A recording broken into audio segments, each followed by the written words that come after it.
What up, Fight World? It's your boy Ego, and I'm back with some more boxing. So it looks like Guillermo El Chical Rigondeaux. I just like Rigondeaux when he be doing them war cries. He be letting off bombs like and Leo Santa Cruz. Will this happen in 2016? Now, if you follow boxing for a while, you'll know this is a fight that the fans have requested for quite some time. In fact, it was supposed to happen when Leo Santa Cruz was in the lower divisions. He has since moved up. He got a good name on his resume by beating Abner Mares in a fun fight at the Staples Center this year.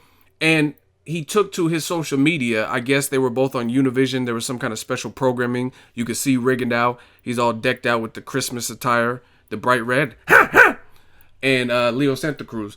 And they're on the same program or whatever, Spanish station. And Leo Santa Cruz, he took to his social media, his Instagram, and he put the simple caption, "My next opponent." And it's obviously the picture of him and Rigondeaux standing next to each other.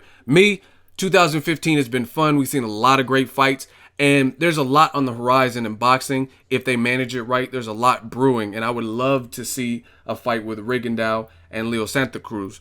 At this point, the biggest problem is what weight will it happen? As you can see by the picture, Rigondeaux's a little guy. He's not that big. I actually didn't realize how much bigger Leo Santa Cruz would look. I know he's kind of lanky for the division, but he looks a lot bigger than Rigondeaux. But Rigondeaux is a sniper. He's a sharpshooter, so that size differential could be negated by the technique and precision of a guy like Rigondeaux. So I'm all for it. The fight should have happened already, and Leo Santa Cruz, to me, it's going to be one of those situations where, just like Mayweather and Pacquiao, they said, Mayweather, if you retire, your legacy is ruined. Even though Mayweather has a great legacy regardless, but the fans, the critics, the media, they said, if you retire without fighting Pacquiao, no matter what, your legacy is forever tainted. So I think the same rules should apply for everybody.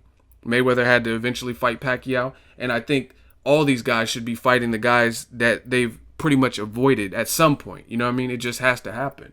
And it's clear as day. You can check YouTube videos and whatnot, and it's clear as day that they didn't really want problems with Rigondeaux. You can even tell Leo Santa Cruz's dad was like, nah, we don't want to fight him. He's boring and stuff. So to each his own, but I think that's going to forever haunt you if you don't fight him. You might as well. And you should be very confident after beating Abner Mares, who's the best name on your resume. So I'm all for it. It looks like a good fight.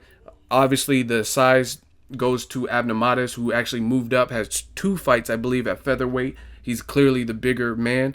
And Rigondeaux, he's the technician in there. So it'd be a good fight. I would love to see it. Rigondeaux's with Rock Nation now, and I don't know the Jay-Z Rock Nation working relationship with Al Heyman. I don't think they've put on a fight together. Rock Nation just worked with Golden Boy to put on Canelo Cotto, so I'm not sure how that relationship is. So we'll have to see, but I hope this can get made because it's a good fight for fans. Let me know who wins. How do they win, Rigondeaux or Santa Cruz? And to me, I think this could be a good fight, even though I think Leo Santa Cruz avoided the fight. I think it'll be a good fight just because we've seen Rigondeaux hurt and knocked down before. We know he's a killer. He's a southpaw. He's a sniper when it comes to precision punching, and he's fast. He's accurate. But Leo Santa Cruz is a high-volume guy, so I think stylistically that makes for a good fight because he's pretty tough. I don't think Santa Cruz has been knocked down, and he's a volume guy. So I just want to see how Rigondeaux fares with someone with the pressure, especially since the haters and the critics keep calling Rigondeaux boring. That's the type of stylistic matchup that the guys like Rigondeaux, guys like Mayweather, they stick to their game plan. And if their game plan is working, then there's no reason to derive from that and make the fight harder for them or lose rounds or whatever. So it's up to the opponent to press the action and do something to take them out of their comfort zone, out of their element.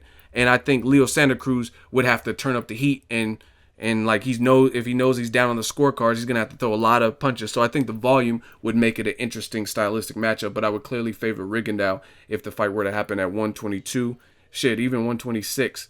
But that's just my opinion. Let me know what you guys think. Make sure you like my video. As always, hate, comment, and subscribe. Till next video is Ego signing off. So if you enjoyed this video and want more content like this on the channel, you can show your appreciation by going to the PayPal donate button or the YouTube support button. And you can donate any amount that you feel is equivalent to the value of this video. Much more to come. Thank you guys for your support. Boxing Ego, the future of boxing.